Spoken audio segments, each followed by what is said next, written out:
अस्सलामुअलैकुम, welcome back to our channel Areeja Malik vlogs. कैसे हैं आप सब? उम्मीद है सब ठीक होंगे।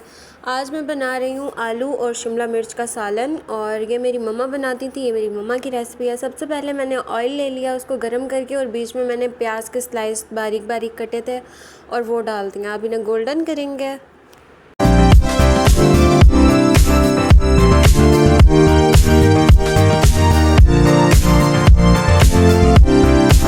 फिर इसमें ऐड करेंगे लहसुन और उसको भी गोल्डन कर लेंगे हल्का सा।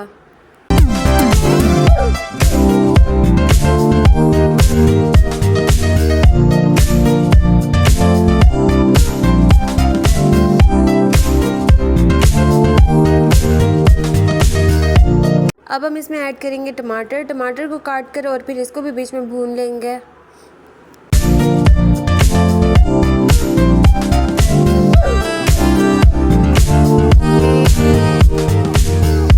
साथ ही इसमें स्पाइसेस भी ऐड कर देंगे। मेरे पास है 1 टीस्पून रेड चिली पाउडर है, 1 टीस्पून ज़ीरा है, 1/4 टीस्पून हल्दी है, 1/4 टीस्पून जो है वो सूखे धनिए का है, और 1 टेबलस्पून मेरे पास है नमक का।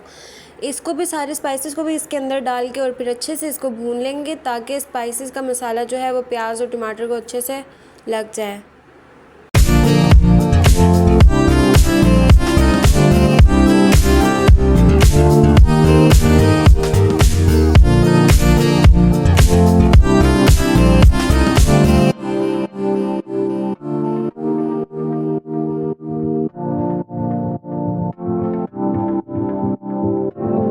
यहाँ पर मेरे पास है 1/2 kg कैप्सिकम और 1/2 kg मेरे पास पोटैटोज़ थे। इनको मैंने क्यूब्स में कटिंग कर लिया, दोनों सब्जियों को, और अब हम इसको ऐड कर देंगे उस ग्रेवी के अंदर, और फिर इसको अच्छे से भून लेंगे।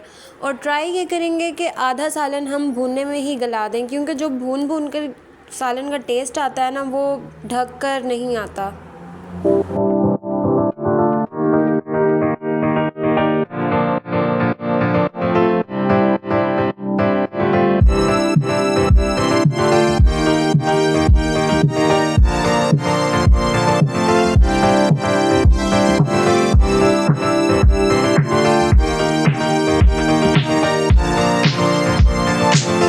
इसको मैंने 10 to 12 मिनट्स तक पकाया था और आधी सब्ज़ी गल गई थी। फिर आधी को मैंने कवर कर दिया था लिड के साथ, लेकिन मैंने कुकर की सीटी नहीं लगाई थी। अगर आप नॉर्मली पतीली में पका रहे हैं तो फिर आप उसका लिड कवर करके और नॉर्मल फ्लेम के ऊपर उसे 5 मिनट्स के लिए जस्ट रख देंगे। और फिर यहाँ पर जब मैंने इसको 5 to 7 मिनट्स के बाद ओपन किया तो मेरी सब्ज़ी अच्छे से गल चुकी थी, तो मैंने कहा थोड़ा सा इसे भून लेती हूँ मैं।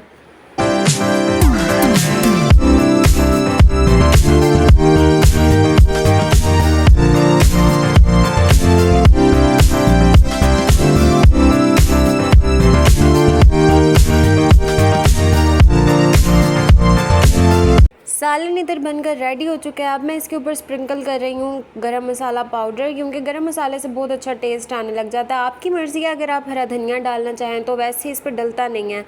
और यहाँ पर मैं अब इसे कर रही हूँ डिश आउट। ये थी मेरी आज की रेसिपी आलू और शिमला मिर्च की। मिलते हैं आप लोगों से कल की वीडियो में। अपना बहुत सारा ख्याल रखें, वीडियो को लाइक एंड शेयर करें, चैनल को सब्सक्राइब करें। अल्लाह हाफ़िज़।